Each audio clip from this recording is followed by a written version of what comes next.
Mukhang handa-handa na nga sila.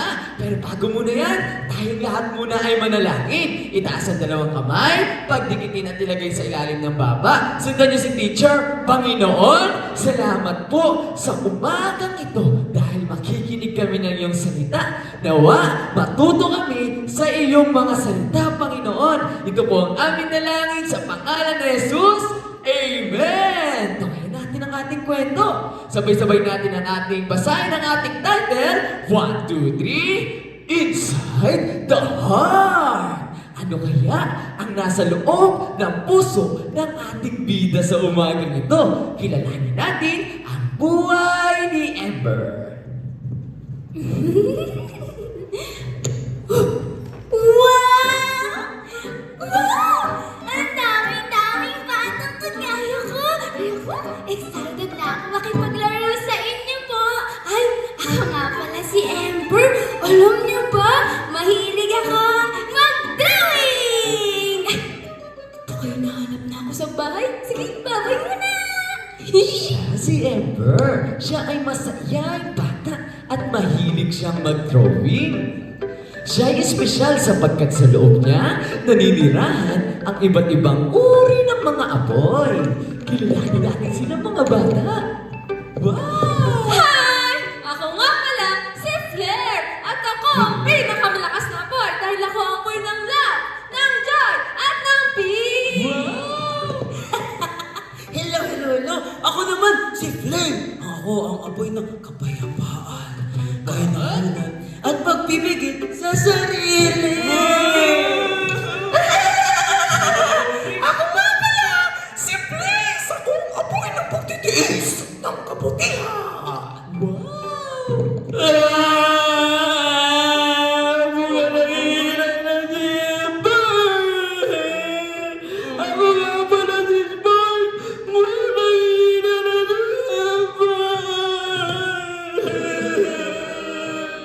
Siya si Spark. Siya ang apoy ng pananampalataya. Siya ay mahina sa loob ni Ember dahil hindi lang niya ng mga apoy na nananirahan sa loob niya sapagkat meron din mga masasamang apoy.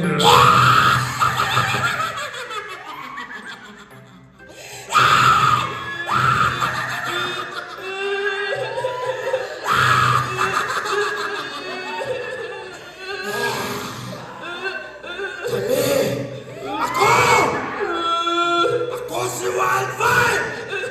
Ang pinakamalakas! Ang nagbibigay galit! Nagbibigay lungkot! At nagbibigay inggit sa puso ni Ember!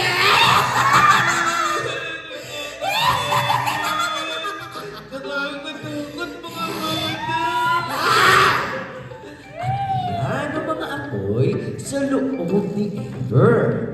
Isang araw sa kanilang eskwelahan. Mga bata!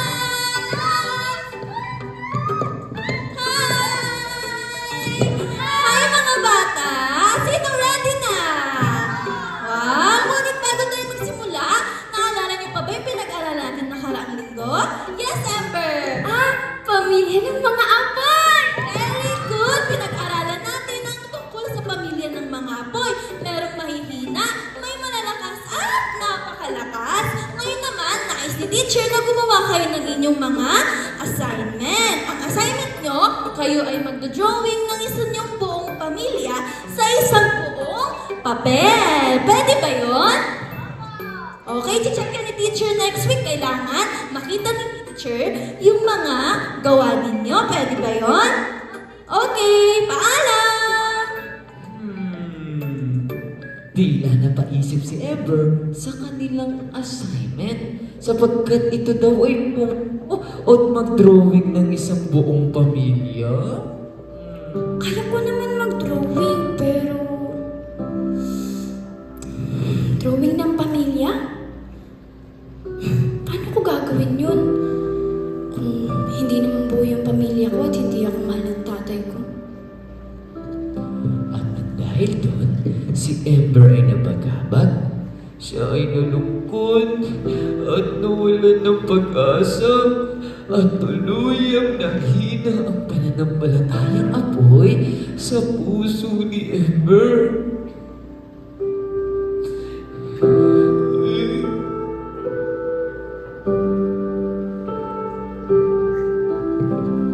Anong ilalagay ko dito?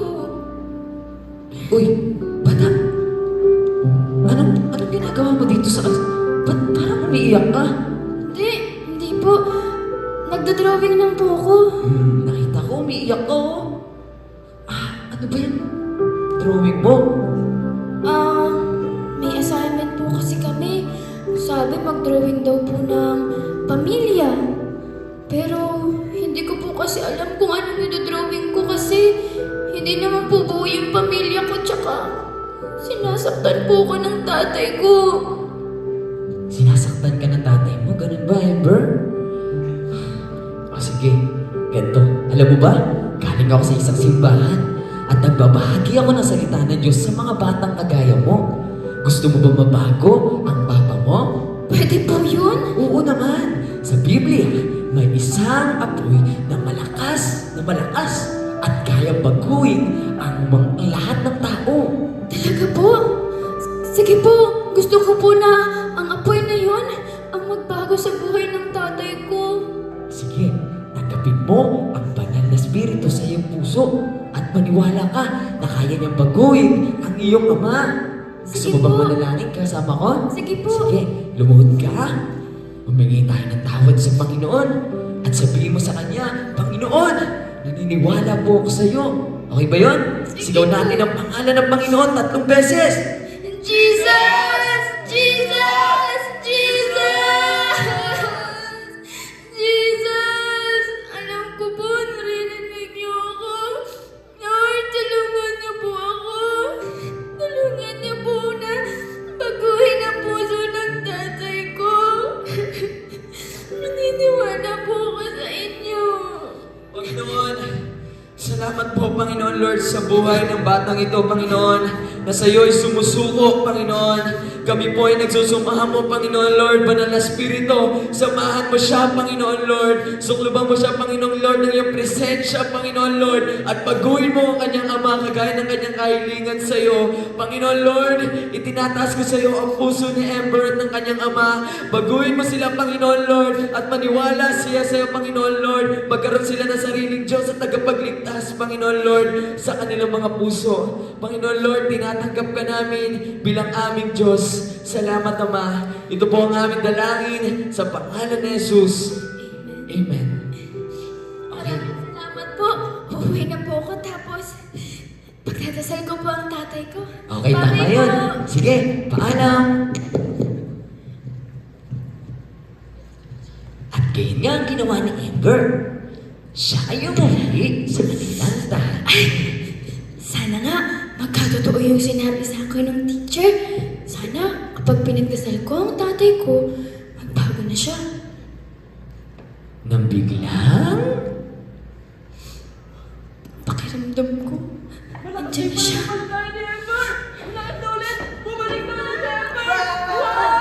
lumakas ang pananampalataya ni Ember sa kanyang puso at dali-dali siyang tumakbo. Tumakbo siya papunta sa kanila. Uwi na ako, pagdadasal ko yung papa ko. At kahit sa kanyang pag-uwi, Sana lang, sana talaga. Ember! Kaso natanda. Buksan mo ang pinto, Ember!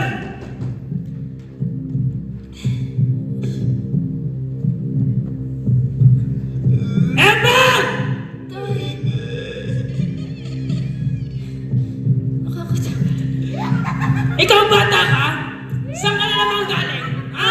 Wala Sabi po. ko, dito ka lang sa bahay! Tay ko. Tay. Ang sarap mag-inom doon sa side. Kasama ko si Foreman. Sabi ko sa'yo, pag nasa side ako at nag-iinom, dito ka lang sa bahay. Narinig ko sa kapitbahay. Galing ka doon sa simbahan na yon. Diba sabi ko, huwag ka makikinig sa mga turo doon. Palit mo talagang bata ka.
sinasaktan, mahal mo pa rin ako. Anak, patawad sa lahat na ginawa ko sa'yo. Patawarin mo ako sa matagal na panahon. Hindi kita minahal. Tunay na saktan ka ng tatay. Sorry, Fer. Okay lang po, Tay.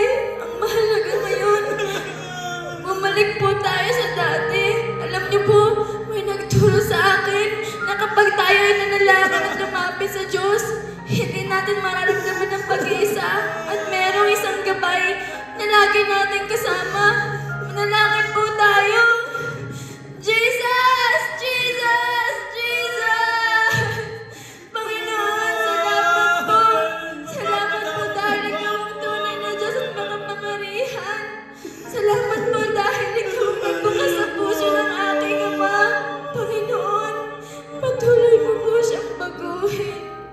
Ay, gusto ko na pagbaguhin muli ang sarili ko. Panumbalikin mo, Panginoon, ang init ng paglilingkod ko muli sa'yo.